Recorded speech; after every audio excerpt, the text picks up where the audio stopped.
Con 3 palabras heladas, el magnate Sebastián de Angelis despidió a la empleada de limpieza que se atrevió a romper la regla de oro de su mansión: el silencio y el orden. No sabía que, al expulsar a aquella joven de su fortaleza de mármol en Coral Gables, estaba sentenciando a su propio corazón. Él, un viudo millonario atormentado por el luto.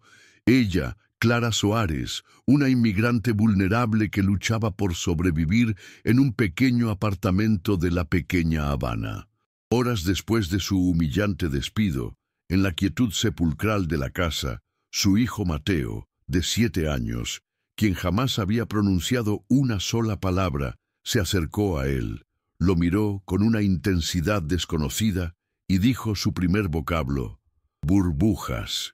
¿Qué harías si descubrieras que tu peor error fue también la llave de tu mayor milagro? Pero antes de revelarte cómo Sebastián buscará desesperadamente a la mujer que humilló y cómo un simple frasco de burbujas podría reconstruir una familia destrozada, haz una pausa. Si crees que una sola palabra puede cambiar un destino y que el amor verdadero merece una segunda oportunidad, toca el botón de me gusta para fortalecer esta historia y suscríbete ahora mismo. Créeme, el viaje para encontrar a Clara es solo el comienzo de una revuelta del destino que desafiará todo lo que sabes sobre el perdón, la justicia y el poder de un corazón que se atreve a sentir de nuevo. Lo que está por venir te demostrará que los milagros más grandes nacen de los gestos más simples. El conflicto había comenzado esa misma tarde en el jardín impecablemente cuidado de la mansión de Angelis, un césped tan perfecto que parecía artificial. Clara, enviada como un reemplazo temporal, limpiaba los enormes ventanales cuando vio al pequeño Mateo, sentado solo, perdido en su mundo inalcanzable. Un impulso nacido de la más pura empatía la hizo sacar de su bolsillo un pequeño frasco de solución jabonosa que siempre llevaba consigo, un recuerdo de su infancia en Brasil. Sopló con suavidad, y una cascada de esferas iridiscentes flotó hacia el niño. Por primera vez en meses, los ojos de Mateo dejaron el vacío para seguir con curiosidad aquella danza silenciosa. Sin embargo, desde su despacho, Sebastián no vio una conexión. Vio el caos, una empleada perdiendo el tiempo, una ruptura inaceptable de sus rígidas normas. La palabra burbujas resonaba en la mente de Sebastián como una sentencia y una revelación. El silencio de su mansión, antes un símbolo de control, ahora lo asfixiaba con el peso de su crueldad. ¿Cómo pudo ser tan ciego? Movido por una desesperación que no había sentido desde la muerte de su esposa, movilizó a todo su equipo. «Encuéntrenla», ordenó a su asistente, su voz rota por una urgencia que lo avergonzaba. No le importaba el costo, ni los recursos que tuviera que desplegar. Revisó cada contrato, cada registro de la agencia de limpieza, sintiendo cómo el remordimiento le carcomía por dentro. Cada minuto que pasaba era una tortura. La imagen de los ojos tristes de Clara, al ser despedida, se mezclaba con el milagro de la primera palabra de su hijo. Finalmente, la encontró. La dirección lo llevó a un modesto edificio en el corazón de la pequeña Habana. Un mundo de colores vibrantes y música que chocaba violentamente con su existencia gris. Al tocar la puerta de su pequeño apartamento, el hombre que controlaba un imperio tecnológico se sintió pequeño e impotente. Cuando Clara abrió, la herida en su mirada era palpable. «Por favor», suplicó Sebastián tragándose el orgullo que lo había definido por años. «Necesito que vuelva, no como empleada, como la cuidadora de Mateo. Le pagaré lo que pida». Clara lo observó, viendo la desesperación genuina en sus ojos. Su mente le gritaba que cerrara la puerta, pero su corazón, pensando en el niño solitario, le susurraba que escuchara. El regreso de Clara a la mansión fue tenso. El aire estaba cargado de desconfianza, pero la presencia de Mateo era un puente frágil entre ellos. Mientras Sebastián observaba desde la distancia, torpe y sin saber cómo actuar, Clara se sentó en el suelo con el niño, no con burbujas esta vez, sino con bloques de colores, construyendo un mundo silencioso para él. Sin embargo, una sombra vigilaba cada uno de sus movimientos. Beatriz Montenegro. La ama de llaves veía en la joven una amenaza mortal a su reinado. Con veneno sutil, se acercó a Sebastián más tarde. «Señor, esa mujer es demasiado informal con el niño. La disciplina es clave para su rutina», susurró, plantando la primera semilla de la duda, decidida a destruir esa conexión. Pero las semillas de Beatriz no encontraron un terreno tan fértil como antes. Unos días después, Sebastián escuchó algo que creía imposible. Una risa. Corrió hacia el jardín y la escena lo dejó sin aliento. Clara estaba haciendo cosquillas a Mateo y el niño, su niño silencioso y perdido, se reía a carcajadas, un sonido puro y cristalino que rompió el luto de la casa. Las lágrimas nublaron los ojos del magnate. En ese instante no vio a una empleada, sino a un ángel que le estaba devolviendo a su hijo. Clara levantó la vista y sus miradas se encontraron. Por primera vez, ella no vio al tirano que la despidió, sino a un padre destrozado que anhelaba desesperadamente una segunda oportunidad para amar. La creciente cercanía entre Sebastián y Clara se convirtió en un veneno para el alma de Beatriz. Observaba desde las sombras cómo la risa de Mateo se volvía más frecuente, cómo la mirada de Sebastián se suavizaba cada vez que Clara entraba en una habitación. Una tarde, después de un día particularmente alegre, en el que Mateo logró armar una torre de bloques más alta que nunca, el niño tuvo una pequeña crisis de sobreestimulación. Fue breve, pero Beatriz lo vio como su oportunidad de oro. Esperó a que Clara se retirara y se acercó a Sebastián en su despacho con el rostro compungido. «Señor de Angelis, me temo que los métodos caóticos de la señorita Soares están revirtiendo el progreso de Mateo. La estabilidad es crucial. Su informalidad lo está alterando. Es un riesgo que no podemos correr». Pero esta vez, las palabras de Beatriz no cayeron en tierra fértil. En la mente de Sebastián, la imagen del pequeño berrinche de Mateo no podía competir con el eco cristalino de su risa, un sonido que había creído perdido para siempre. Miró a la ama de llaves y por primera vez vio no a una empleada leal, sino una rigidez carente de amor. «Beatriz», dijo con una calma que la sorprendió, «agradezco su preocupación, pero confío plenamente en el criterio de Clara. Lo que ella está haciendo no es informalidad, es conexión, y es algo que esta casa no ha tenido en mucho tiempo». La mandíbula de Beatriz se tensó imperceptiblemente. La guerra había sido declarada, y ella acababa de perder la primera batalla. La extraña insistencia de Beatriz dejó a Sebastián con una inquietud que no pudo ignorar. Esa noche, incapaz de dormir, se sumergió en los viejos archivos de Mateo. Entre facturas de especialistas encontró el nombre de una terapeuta ocupacional muy recomendada que había trabajado con Mateo por apenas un mes, 2 años atrás. Recordaba vagamente que Beatriz le había dicho que la mujer había renunciado por falta de resultados. Impulsado por una corazonada, la llamó. La respuesta de la doctora fue una bomba. «Señor de Angelis, yo no renuncié. Fui forzada a hacerlo. La señora Montenegro cancelaba citas sin su conocimiento, me informaba de retrocesos inexistentes y me acusaba de agitar al niño. Sentí que estaba saboteando deliberadamente mi trabajo. Nunca entendí por qué. El teléfono casi se le cae de las manos.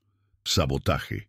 La palabra resonó en su cabeza como un trueno, reconfigurando años de recuerdos bajo una luz siniestra. Con el corazón latiéndole desbocado, buscó a Clara. La encontró en la cocina, bebiendo un té, con la mirada perdida en la ventana. Dejó caer toda su armadura de magnate y le confesó la llamada, su voz quebrada por la culpa y el miedo. Clara, creo que he estado ciego. He permitido que un monstruo controle la vida de mi hijo. Ella no dijo nada. Simplemente se acercó, tomó su mano y la apretó con una fuerza que le transmitió todo el apoyo que necesitaba. En ese gesto, su lazo se selló. Ya no eran un jefe y una empleada. Eran dos almas luchando por un niño, unidas contra la oscuridad que amenazaba con devorarlos. Con la verdad sobre la terapeuta resonando como una campana fúnebre en su mente, Sebastián y Clara sabían que debían actuar, pero necesitaban una prueba irrefutable, algo que Beatriz no pudiera negar ni manipular. La oportunidad llegó de la manera más cruel. Una mañana, Beatriz irrumpió en el despacho de Sebastián, con el rostro descompuesto por un falso pánico, sosteniendo un joyero vacío. «Señor, ha desaparecido el collar de esmeraldas de su difunta esposa», exclamó, con lágrimas de cocodrilo corriendo por sus mejillas. «La única persona nueva en esta casa, la única que ha estado cerca de sus cosas, es ella». La acusación flotó en el aire, venenosa y letal, mientras Clara, que entraba en ese momento, se quedaba paralizada, con el rostro pálido por la conmoción y la injusticia del ataque. Sebastián sintió una oleada de furia helada, pero no dirigida a Clara. La actuación de Beatriz era demasiado perfecta, demasiado calculada. Vio la trampa con una claridad aterradora. Miró a Clara, cuyo silencio era más elocuente que cualquier defensa, y luego se volvió hacia la ama de llaves con una calma que la desarmó. «Espere en la sala de estar, Beatriz. Voy a revisar las grabaciones de seguridad de inmediato», ordenó, su voz desprovista de toda emoción. No era una investigación para encontrar a un culpable, sino para desenmascarar a un monstruo. Mientras caminaba hacia la sala de seguridad, cada paso resonaba con el peso de años de ceguera. Se sentía como un hombre caminando hacia su propia sentencia, sabiendo que lo que descubriría cambiaría su vida para siempre. Sentado frente a la pared de monitores, el corazón de Sebastián martilleaba contra sus costillas. Adelantó las grabaciones de la mañana y allí estaba. La imagen era nítida. Beatriz, creyéndose sola, abría la caja fuerte, sacaba el collar y con una mirada furtiva se dirigía al cuarto de Clara para esconderlo en el fondo de su bolso. Una sonrisa de triunfo cruel se dibujó en su rostro por un instante. Sebastián sintió que el aire le faltaba. La prueba estaba ahí, clara e innegable. La ira lo consumía, pero un veneno helado se instaló en su alma, susurrándole que esto era solo la punta del iceberg. Si era capaz de una traición tan vil, ¿de qué más sería capaz? La pregunta lo impulsó a seguir mirando, a retroceder las cintas, no días, sino meses. Lo que encontró a continuación rompió lo que quedaba de su mundo. Vio grabaciones de Beatriz sola con Mateo. Vio cómo ignoraba al niño cuando intentaba mostrarle un dibujo. Escuchó, gracias a los micrófonos de alta sensibilidad, susurros crueles. «Nunca serás normal. Tu padre se avergüenza de ti». Y entonces, la imagen que lo destrozó por completo. Beatriz, en la cocina, disolviendo discretamente unas gotas de un pequeño frasco en el jugo de Mateo, justo antes de una de sus sesiones de terapia. Eran los sedantes, el sabotaje sistemático, la crueldad en su forma más pura.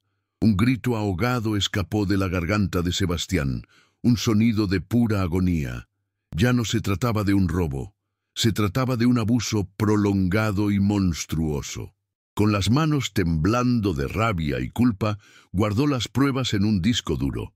La hora del juicio había llegado. Sebastián los convocó al salón principal, un tribunal improvisado de mármol y seda, donde el aire estaba cargado con el peso de la acusación. Beatriz estaba de pie con una sonrisa de superioridad mal disimulada, convencida de que su plan había funcionado y que Clara sería expulsada para siempre. Clara, por su parte, estaba pálida pero con la frente en alto, su inocencia como única armadura.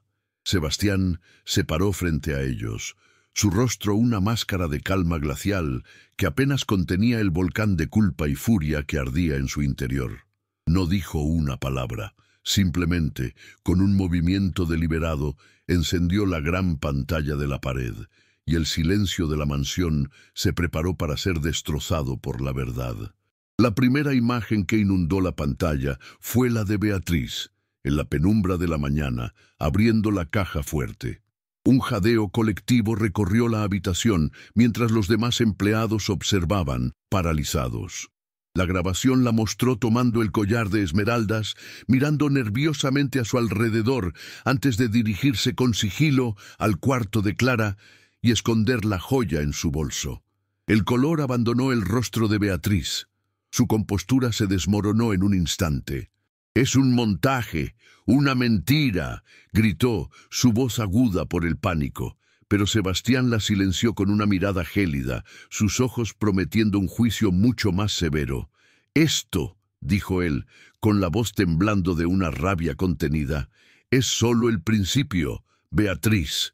Pero la siguiente secuencia borró el crimen del robo y lo reemplazó con una monstruosidad inimaginable.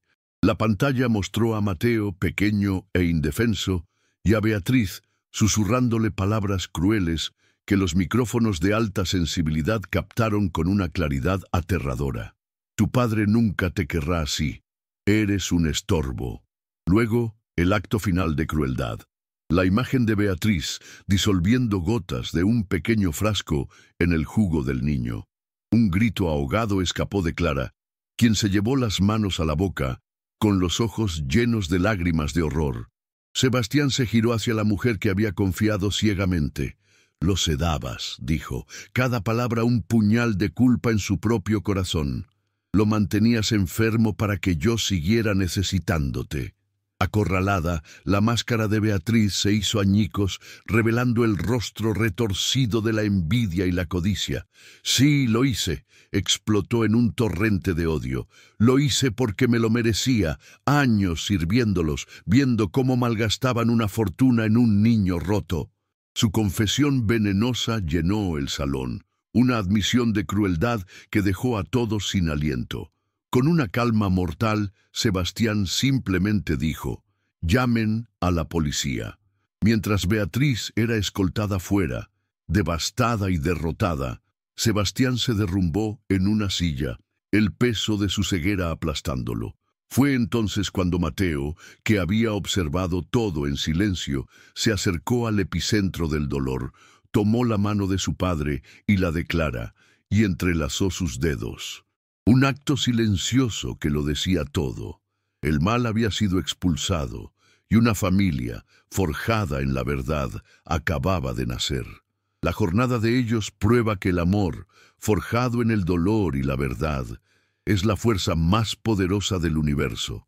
Si esta historia de redención tocó tu alma, compártela para que más personas crean en lo imposible. Y suscríbete para más relatos donde el bien siempre triunfa, no importa cuán oscura sea la noche. Juntos vamos a celebrar las revueltas que solo el destino puede crear. Las sirenas se desvanecieron a lo lejos, llevándose consigo el veneno que había contaminado la mansión durante años. El reinado de crueldad de Beatriz Montenegro terminó no con un estruendo, sino con el silencioso chasquido de unas esposas. En el vasto y ahora sereno salón, el aire mismo se sentía más ligero, purificado. Sebastián se quedó junto al enorme ventanal, ya no observando un jardín perfecto y estéril, sino viendo el mundo por primera vez con una claridad dolorosa. Clara se acercó a él, sin necesidad de palabras, y colocó su mano sobre la de él. No fue un gesto de consuelo, sino de solidaridad, una promesa silenciosa de que ya no estaba solo en su dolor ni en su culpa. Él giró su mano y entrelazó sus dedos con los de ella, un ancla en la tormenta de su arrepentimiento. En los días que siguieron, la transformación de Sebastián fue radical y absoluta, como un hombre que despierta de una larga pesadilla. puso la mansión de mármol a la venta, viéndola no como un hogar, sino como un mausoleo de su dolor y su ceguera. Cada pasillo le recordaba su fracaso como padre. En su lugar, compró una casa cálida y luminosa en Key Biscayne, con un enorme jardín que no era para la exhibición, sino para ser vivido, para llenarse de risas y juegos. Su siguiente llamada fue a la junta directiva de su empresa. Renunció a su puesto de CEO, delegando el imperio que había construido para dedicarse por completo a la única empresa que ahora importaba, la felicidad de su hijo y la construcción de un futuro junto a Clara. 2 años después, el jardín de la nueva casa era un santuario de alegría. El sol de la tarde se filtraba entre las palmeras, iluminando una escena que Sebastián una vez creyó imposible. Mateo, ahora con 9 años y una cascada de rizos oscuros, corría descalzo por el césped, su risa cristalina llenando el aire mientras perseguía una estela de burbujas iridiscentes. ¡Más, papá, más!, gritaba, su voz clara y llena de vida. Sebastián soplaba con una sonrisa que le llegaba a los ojos, mientras Clara, sentada a su lado con una mano protectora sobre su vientre visiblemente embarazado, observaba la escena con lágrimas de felicidad. El silencio había sido desterrado para siempre, reemplazado por la música más dulce, la voz de su hijo y las risas de su familia. Su boda fue una ceremonia íntima en esa misma playa, al atardecer, con Mateo como el orgulloso portador de los anillos. No hubo cientos de invitados, ni lujos ostentosos, solo la promesa de un amor que había nacido de las cenizas de la mentira y el dolor. Sebastián miró a Clara, su esposa, y vio su refugio, su redención y su futuro.